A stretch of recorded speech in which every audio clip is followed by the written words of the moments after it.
This is Nimera TV and you're watching Perspectives with me, MARYAM OlUGBODE.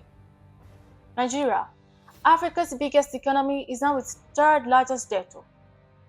That is right, despite its vast natural resources and economic potential. The country is sinking deeper into the quagmire of debt.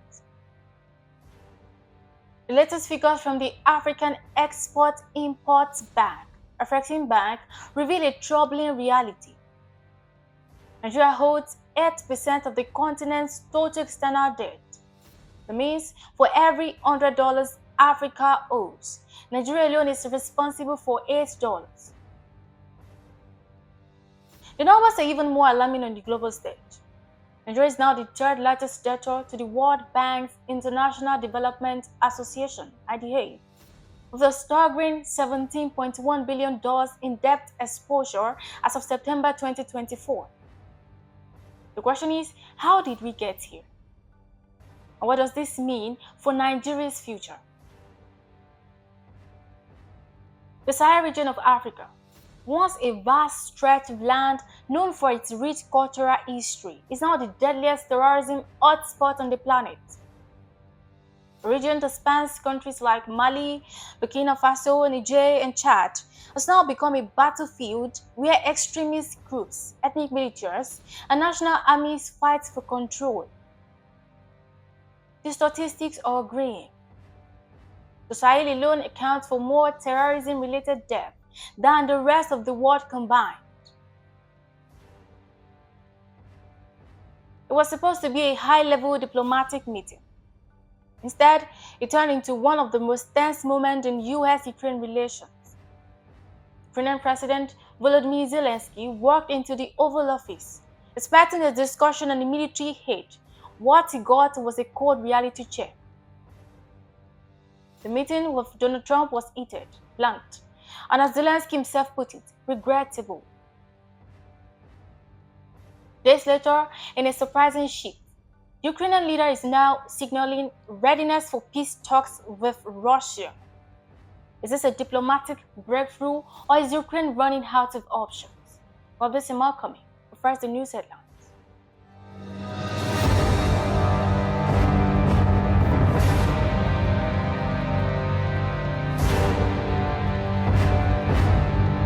Nigeria ranks third amongst Africa's top 10 debtors. Sahel, the world's deadliest terror hotspot. Trudeau blasts Trump's tariffs. US could announce trade deal with Canada and Mexico on Wednesday, says Lutni. Arab leaders reject Trump's Gaza plan, approve $53 billion rescue package. Zelensky's regrettable Oval Office clash. Is Ukraine ready for peace talks? Now let's go to the news and details.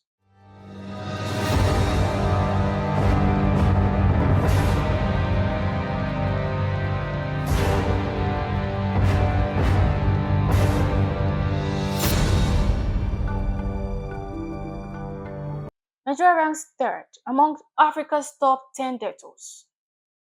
For years, successive Nigerian governments have relied on borrowing to finance infrastructure, social programs, and budget deficits. The justification, economic growth. The reality, a ballooning debt burden that now threatens to choke the country's financial stability. Let's break it down. Nigeria's total debt stock has soared to unprecedented levels, encompassing both domestic and external obligations. The government borrows from local sources, including banks and pension funds, to finance day-to-day expenses. Meanwhile, it also turns to foreign creditors, international financial institutions, China, and the Eurobond market to secure additional loans. But here is the problem. While debt can be a tool for development, it becomes a nightmare when a country struggles to repay. Nigeria's debt servicing costs are eaten deep into its revenues, leaving little room for essential spending on health, education, and infrastructure. In 2024 alone, over 90% of government revenue went into servicing existing debt. That is not just unsustainable, it is a ticking time bomb. Nigeria's external debt is particularly concerning because a large portion of it is owed to foreign entities. This means repayments are often made in dollars, making Nigeria highly vulnerable to exchange rate fluctuations. The naira has already suffered significant devaluation, and with the rising cost of borrowing, debt servicing has become even more expensive. The country's biggest lenders include the World Bank. Nigeria holds over $70 billion to the IDA alone, making it one of the largest borrowers. Also China. Beijing has been a major lender, financing key infrastructure projects under its Belt and Road Initiative. While these loans come with attractive interest rates, the terms often raise concerns about the debt traps. Urban markets. Nigeria has raised billions by selling bonds to international investors, but this comes with high interest rates and strict repayment obligations. This dependence on foreign lenders exposes Nigeria to risk beyond its control. A global economic downturn, rising interest rates, or geopolitical tensions could push the country further into financial distress. This creates a vicious cycle where Nigeria has to borrow more just to stay afloat, but at what cost? The more the country borrows, the less attractive it becomes to investors. Foreign direct investment (FDI) has already declined sharply as concerns over debt sustainability grow. So, what does all of this mean for ordinary Nigerians? A lot. Debt distress translates into higher taxes, rising inflation, and fewer public services. The government may be forced to cut subsidies, increase tariffs, or introduce new levies to generate revenue. Unemployment is already a major issue in Nigeria. With debt servicing taking priority, there is little room for the government to invest in job creation. Businesses struggle with high interest rates, and the cost of living keeps rising. Meanwhile, essential services like power, education, and healthcare continue to suffer from chronic underfunding. Now, the big question is, how does Nigeria break free from this cycle? Nigeria's debt crisis isn't irreversible, but it requires bold and decisive action. Here is what needs to happen. First, fiscal discipline. The government must stop excessive borrowing and focus on generating revenue through economic reforms. Wasteful spending must be cut, and corruption tackled aggressively. Also, revenue generation. Nigeria needs to diversify its revenue sources beyond oil. The tax base must be broadened and tax evasion must be dealt with. Investment in non-oil sectors like agriculture, manufacturing, and technology is crucial. So, debt restructuring. Nigeria may need to renegotiate some of its loans to secure better repayment terms. Countries like Argentina and Greece have done this in the past, and while it's not ideal, it could provide short-term relief. So, economic diversification. Over-reliance on oil exports has left Nigeria vulnerable to global shocks. The serious push towards industrialization, digital economy, and local manufacturing is necessary. Nigeria is at a critical juncture. It can either continue down the path of unsustainable debt accumulation or take the bold steps needed to regain financial stability. The choice is clear, but whether the government will act decisively remains to be seen. One thing is certain, without urgent action, the debt crisis will only deepen, and the consequences will be felt by generations to come.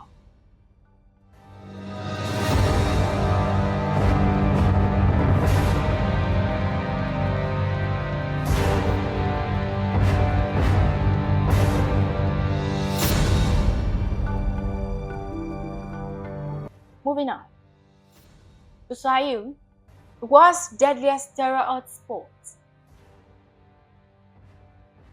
The numbers paint a terrifying picture. According to the Global Terrorism Index, nearly half of all global terror-related deaths now occur in this region. In 2023, the Sahel saw over 7,800 terrorism-related fatalities, a staggering 50% of the world's total. Focuses on terrorism in the Middle East, violent extremist groups have expanded their ambitions and reach in Africa as well. In the Western Sahel, Al-Qaeda in the Islamic Maghreb has produced or inspired a proliferation of extremist groups that continue to destabilize the region. In the areas around Lake Chad, Boko Haram, with its origins in northeast Nigeria, has left tens of thousands of civilians dead and displaced almost 3 million people. The security vacuum in Libya and the presence of Islamic State and Al-Qaeda deepen the risks to the Sahel region. This is more than what Afghanistan, Syria, and Iraq combined recorded in the same period. The hotspots: Burkina Faso, Mali, and Niger. These three nations account for over 70% of terror deaths in the Sahel. The rise in attacks is driven by a toxic mix of jihadist insurgencies, weak governance, and foreign interventions gone wrong. At the heart of the Sahel security crisis is the spread of Islamist extremist groups. Al-Qaeda's Sahel affiliate, Jamaat Ansar al-Islam wal Muslimin, JNIM, and the ISIS-backed Islamic State in the Greater Sahara, ISIS, they are leading the charge. They have mastered the art of terror, launching deadly ambushes, kidnapping civilians, and forcing entire communities to flee. In Mali, jihadists now control vast swathes of land. Despite years of French military intervention, Burkina Faso, once a relatively stable country, is now collapsing under the weight of extremist violence. In Niger, the recent military coup has only worsened the crisis, creating power vacuums that terror groups are exploiting. The international community has tried to intervene, but history is repeating itself. French troops were once stationed across the Sahel under Operation Barkhane, but after nearly a decade of fighting, they withdrew, humiliated and defeated. United Nations peacekeeping mission in Mali, USMA, was also forced out, leaving behind an even bigger security vacuum. Now, Russian mercenaries, the Wagner Group, have stepped in, striking deals with military juntas in Mali and Burkina Faso. But Wagner's presence does not stop the violence. In fact, reports of human rights abuses have skyrocketed, with civilians caught in the crossfire. For ordinary people in the Sahel, life has become a nightmare. Over 2.8 million people have been displaced by the violence. Entire villages are being wiped out by terrorist raid. Schools are shutting down. Food shortages are worsening. Burkina Faso is also experiencing one of the worst humanitarian crises. Nearly 5 million people need urgent food assistance. In Mali, terrorist roadblocks have cut off entire communities from aid. In Niger, the junta's crackdown on international organizations has only made things worse. The war seems to have moved on. While Ukraine and Gaza dominate headlines, the suffering in the Sahel goes unnoticed. Western powers are losing interest, pulling troops, and cutting aid. The African Union and ECOWAS, the regional blocs, they appear helpless, struggling to even enforce sanctions on the military juntas. So what happens next? The terror groups are growing stronger. The military regimes in Mali, Burkina Faso, and Niger are becoming more authoritarian. The civilians, they are left with nothing but despair. But now, the Sahel remains trapped in a deadly spiral, one that shows no sign of ending.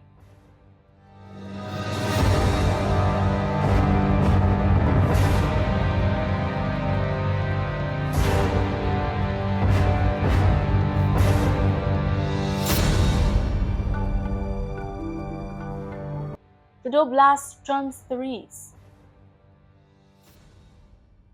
Trade wars are back, and this time the battleground is North America. Canadian Prime Minister Justin Trudeau has launched a scathing attack on US President Donald Trump's latest tariffs, calling them a very dumb thing to do. The move, which also targets China and Mexico, is being widely criticized as an unnecessary escalation that could backfire on the US economy. So what is happening? Trump has imposed new tariffs on steel, aluminum, and other imports from Canada, China, and Mexico. In response, Trudeau is fighting back, vowing that Canada will retaliate with its own tariff on American goods. It is a high-stakes game, and the consequences could be severe. For years, Canada and the US have shared one of the world's strongest trade relationships. But Trump's America First policies have strained that relationship like never before. So today, the United States launched a trade war against Canada, their closest partner and ally, their closest friend. At the same time, they're talking about working positively with Russia, appeasing Vladimir Putin, a lying, murderous dictator. His latest tariffs, 25% on steel and 10% on aluminium, are supposedly meant to protect American industries from unfair foreign competition. But Trudeau is having none of it. At a press conference in Ottawa, he didn't hold back. Let me be clear. These tariffs are completely unjustified. They make no sense. Frankly, this is a very dumb thing to do, Trudeau said, clearly frustrated. Canadians are polite, we are reasonable, but we will not be pushed around. For Canada, this isn't just about economic policy, it is about national pride. The idea that America will slap punitive tariffs on one of its closest allies has infuriated Canadians. And Trudeau is making it clear, if Trump wants a trade war, he is going to get one. But guess what? Trudeau is not just talking, he is acting. Canada has announced retaliatory tariffs worth $35 billion targeting key US industries. The tariffs will hit American steel, aluminium, whiskey, dairy products, and even household goods like ketchup. Yes, Canada is literally targeting America's breakfast table. The Canadian government has also hinted at restricting US access to its supply of critical minerals, materials that are essential for manufacturing electronics and military equipment. That could be a real problem for Washington, which depends on Canada for key resources. And it's not just Canada. Mexico is preparing to impose its own tariffs, while China has also signaled that it won't sit back and take another economic hit from Washington. Suddenly, the US is facing trade battles on multiple fronts. The White House insists that these tariffs are necessary to protect American industries. Trump has long argued that the US has been ripped off by unfair trade deals and he sees tariffs as a way to rebalance the scales. But economic experts are skeptical. Many argue that these tariffs could actually hurt American businesses and consumers. Here is why. First, higher prices for Americans. Tariffs make imported goods more expensive. That means businesses that rely on Canadian or Mexican materials will have to pay more. And those costs will be passed on to consumers.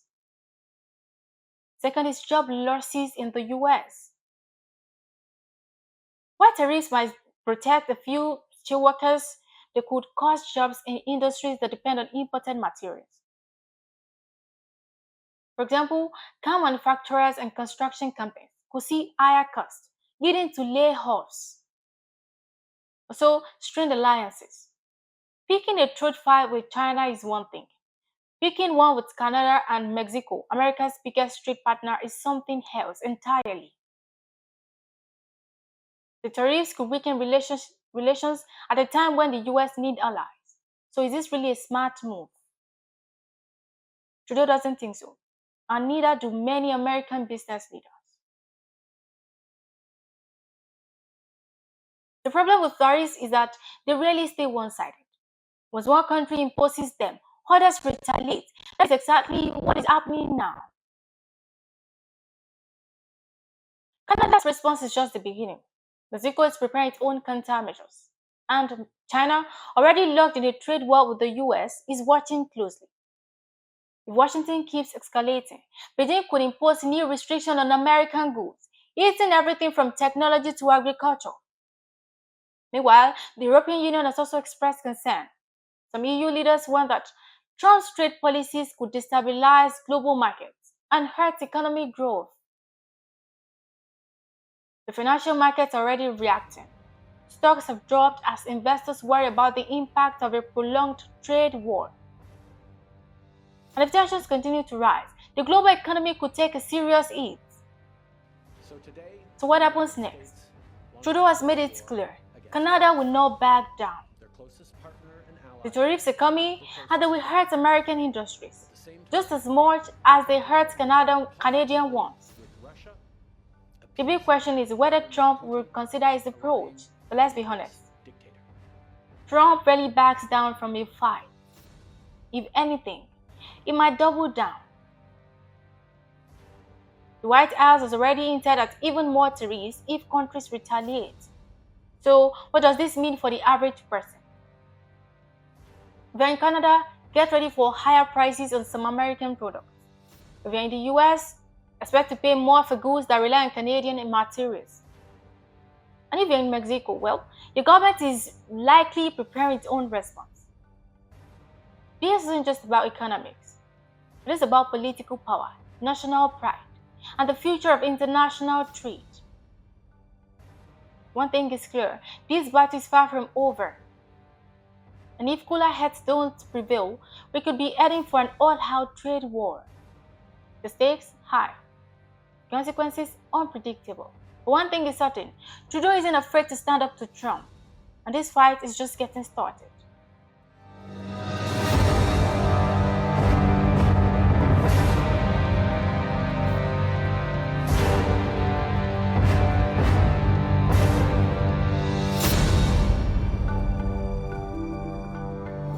Moving on, Trump's trade gambit.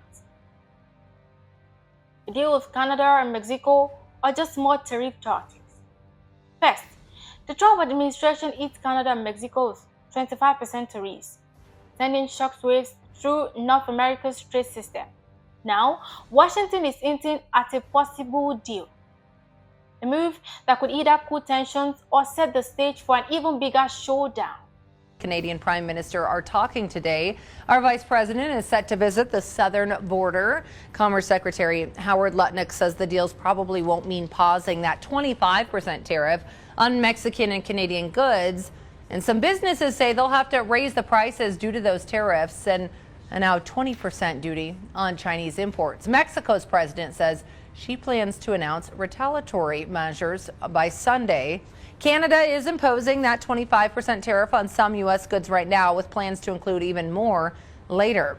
Commerce Secretary Howard Lutnick just teased an announcement saying President Donald Trump might unveil a trade agreement as early as Wednesday.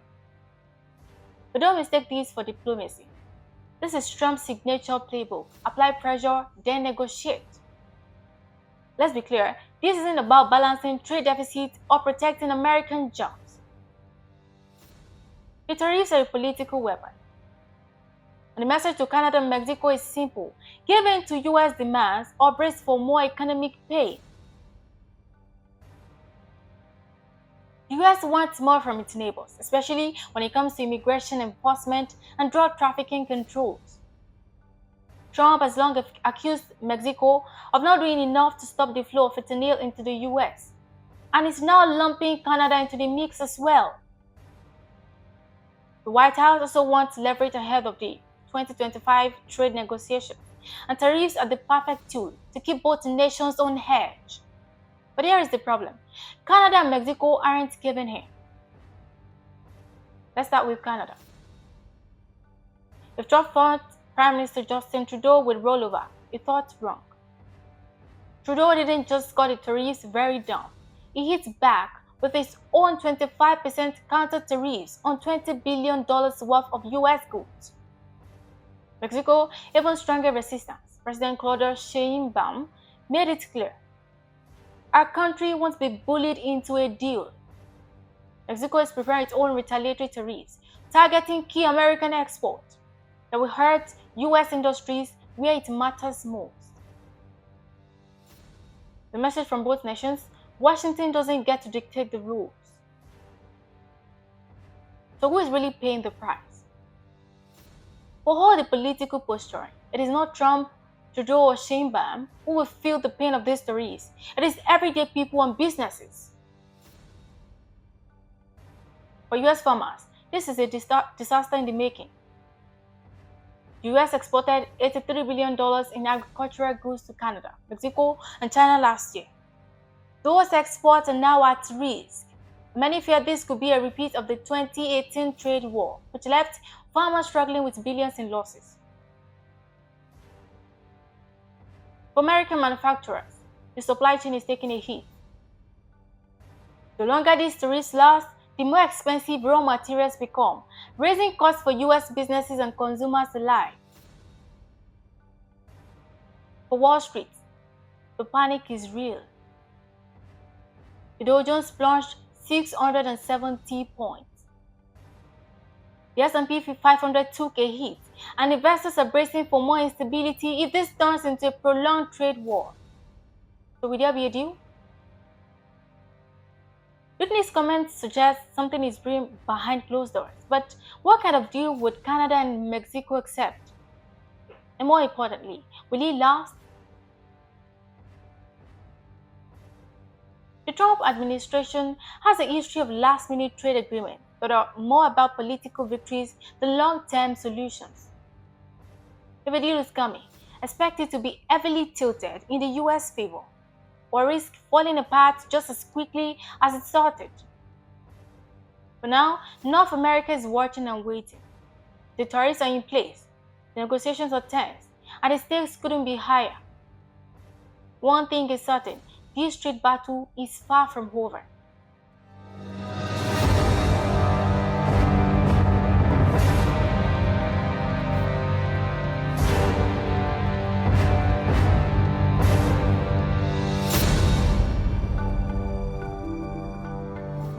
Arab leaders reject Trump's Gaza evacuation plan, approve $53 billion rescue package. A power play is unfolding in the Middle East. Arab leaders have just delivered a resounding no to Donald Trump's so-called Gaza Riviera plan, one that, let's be honest, sounded more like a real estate venture than a humanitarian effort. Instead, the Arab League has approved a $53 billion initiative to rebuild Gaza on its own terms.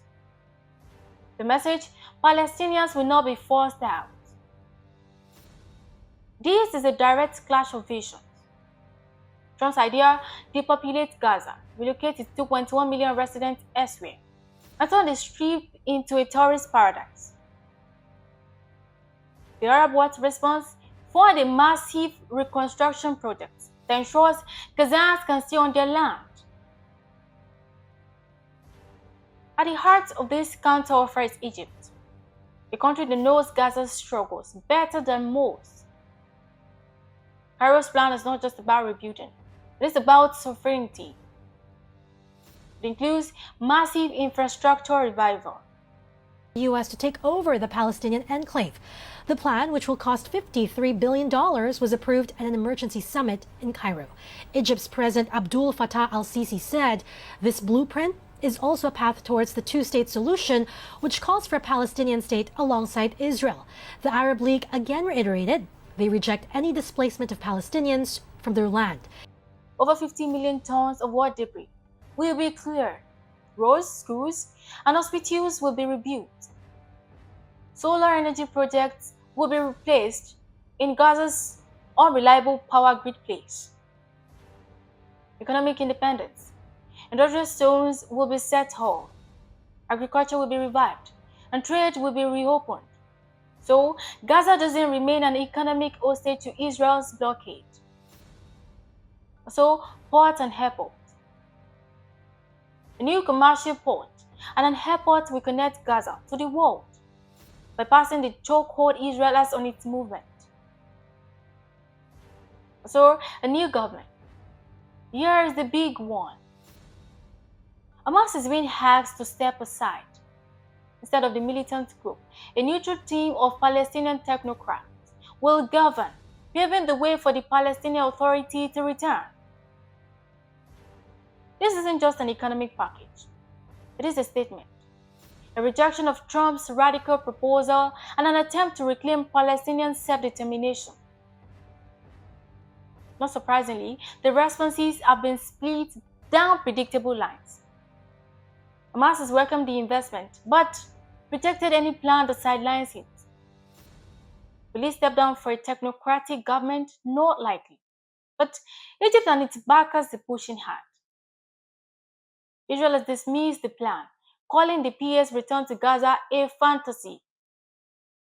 Israel's preference: keep Hamas weakened, keep the PA out, and maintain control. The US under Trump is furious. Washington calls the ban unrealistic and claims Gaza is uninhabitable. The White House insists the Arab League should get behind its relocation plan instead, which, let's face it, has been widely slammed as ethnic cleansing is in disguise. The UN and EU, on the other hand, are cautiously optimistic. UN Secretary General Antonio Guterres has backed the idea of a unified Palestinian government under the PLO without Hamas. The EU is considering financial backing, which would tip the scales in Egypt's favor. So now it is Trump's plan versus the Arab League's vision. Let's break it down. Trump's plan: evacuate Gaza's 2.1 million people, send them to Egypt, Sinai Desert, Jordan, or Europe.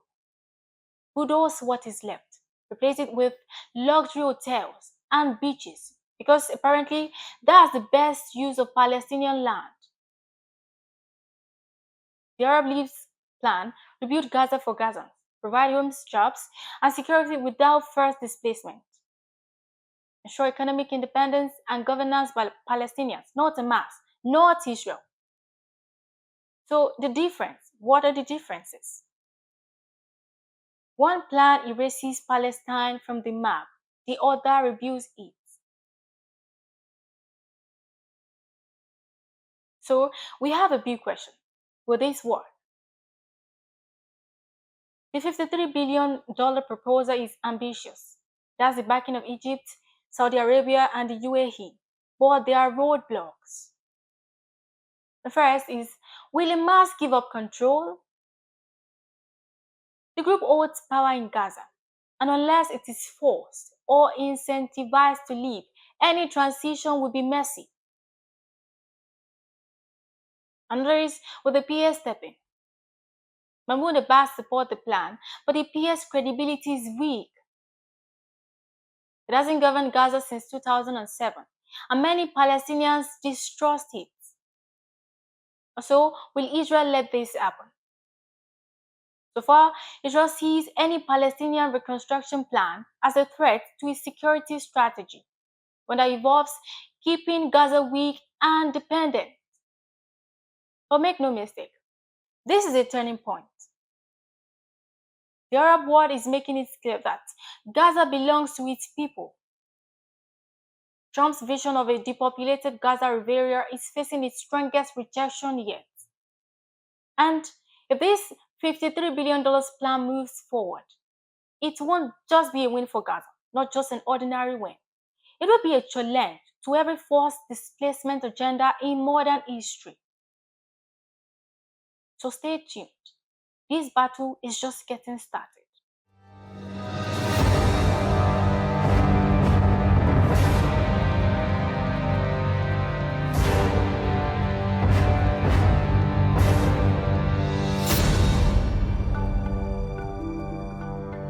Your country is in big trouble. I know. You're not winning. I know. You're not winning this.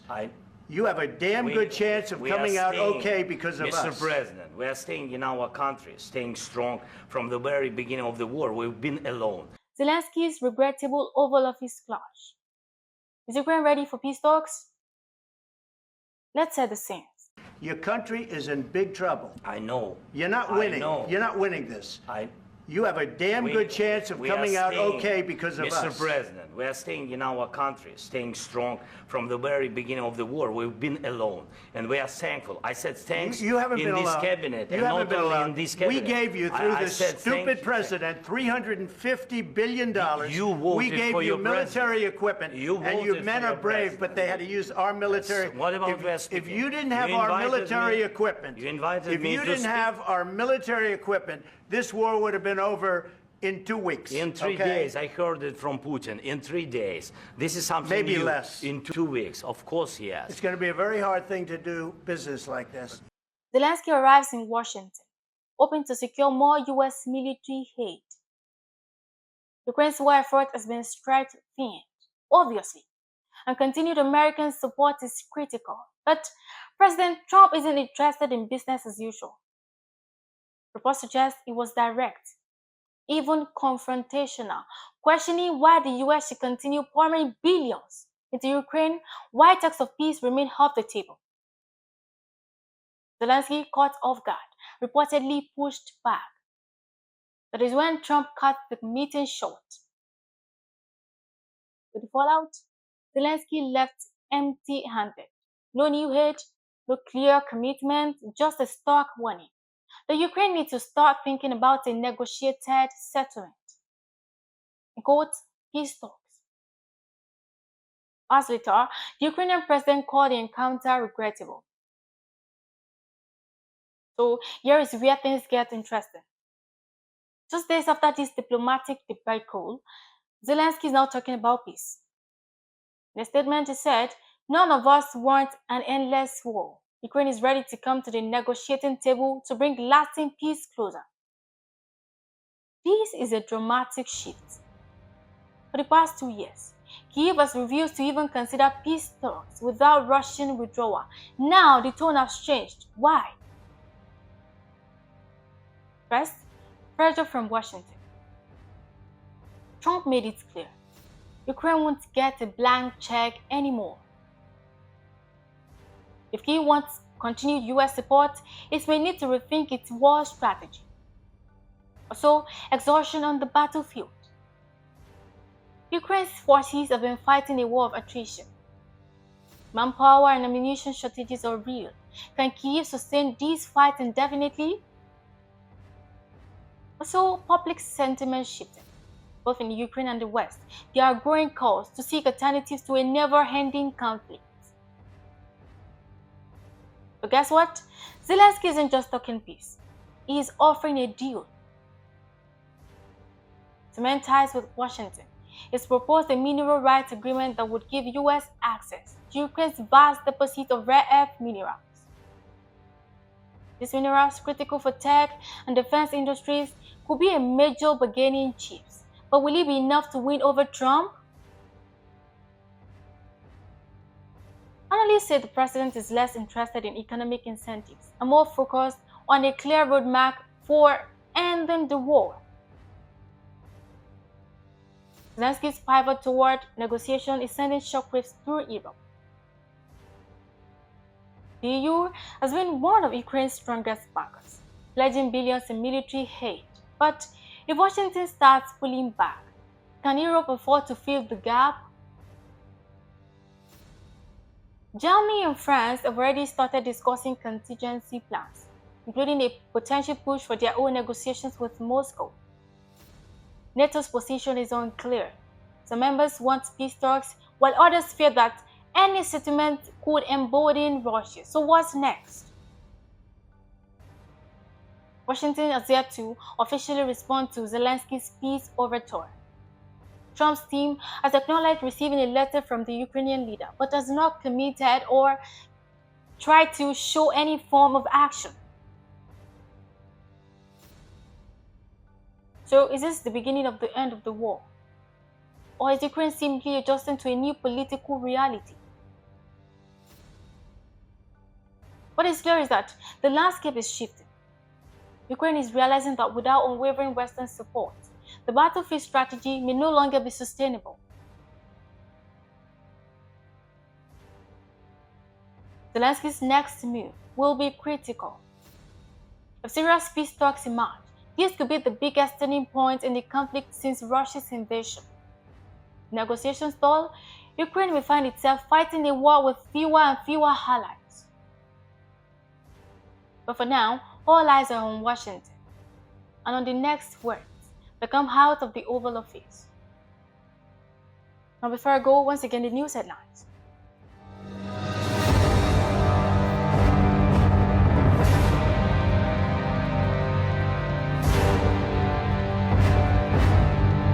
Nigeria ranks third among Africa's top 10 debtors.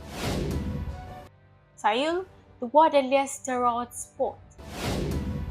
Trudeau blasts Trump's tariff. US could announce trade deals with Canada, Mexico on Wednesday, says Lutney.